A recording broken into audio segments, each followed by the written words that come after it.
ജർമ്മനിയിൽ ഒരു permanent residence കിട്ടാനായിട്ട് എന്തൊക്കെ പോസിബിലിറ്റീസ് ആണ് ഉള്ളത്?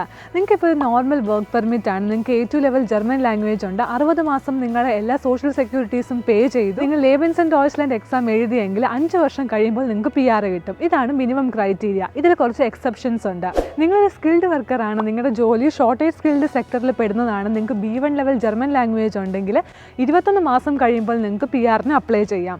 അതല്ല നിങ്ങൾക്ക് B1-ന് പകരം A1 ലെവൽ ജർമ്മൻ ലാംഗ്വേജ് ഉള്ളൂ, നിങ്ങൾ ലേബൻസ് ആൻഡ് ഡോയ്ച്ച്ലാൻഡ് എക്സാം എഴുതിയെങ്കിൽ നിങ്ങൾക്ക് 33 മാസം കഴിയുമ്പോൾ PR കിട്ടും. ഹൗസ് ബിൽഡിങ്ങും ബാച്ചിലേഴ്സോ മാസ്റ്റേഴ്സോ നിങ്ങൾ ജർമ്മനിയിൽ ചെയ്തു, നിങ്ങൾ അത് കഴിഞ്ഞ് നിങ്ങൾക്ക് ഒരു ജോലി കിട്ടും, നിങ്ങൾക്ക് B1 ലെവൽ ജർമ്മൻ ലാംഗ്വേജ് ഉണ്ടെങ്കിൽ 2 വർഷം കഴിയുമ്പോൾ നിങ്ങൾക്ക് PR കിട്ടും. നിങ്ങളൊരു ഡിപ്പെൻഡൻറ്റ് വിസയിലാണ് ജർമ്മനിയിൽ വന്നത്, നിങ്ങൾക്ക് ഇവിടുത്തെ ഇൻ്റഗ്രേഷൻ കോഴ്സ് നിങ്ങൾ കംപ്ലീറ്റ് ചെയ്ത് B1 ലെവൽ ജർമ്മൻ ലാംഗ്വേജ് ഉണ്ട്, ലേബൻസ് ആൻഡ് ഡോയ്ച്ച്ലാൻഡ് എക്സാം എഴുതിയെങ്കിൽ 4 വർഷം കഴിയുമ്പോൾ നിങ്ങൾക്ക് PR കിട്ടും. ജർമ്മനിയെക്കുറിച്ച് കൂടുതൽ കാര്യങ്ങൾ അറിയാനായിട്ടും കൂടുതൽ കാഴ്ചകൾ കാണാനായിട്ടും ഞങ്ങളുടെ യൂട്യൂബ് ചാനലും അതുപോലെ ഞങ്ങളുടെ Instagram പേജും ഫോളോ ചെയ്യും.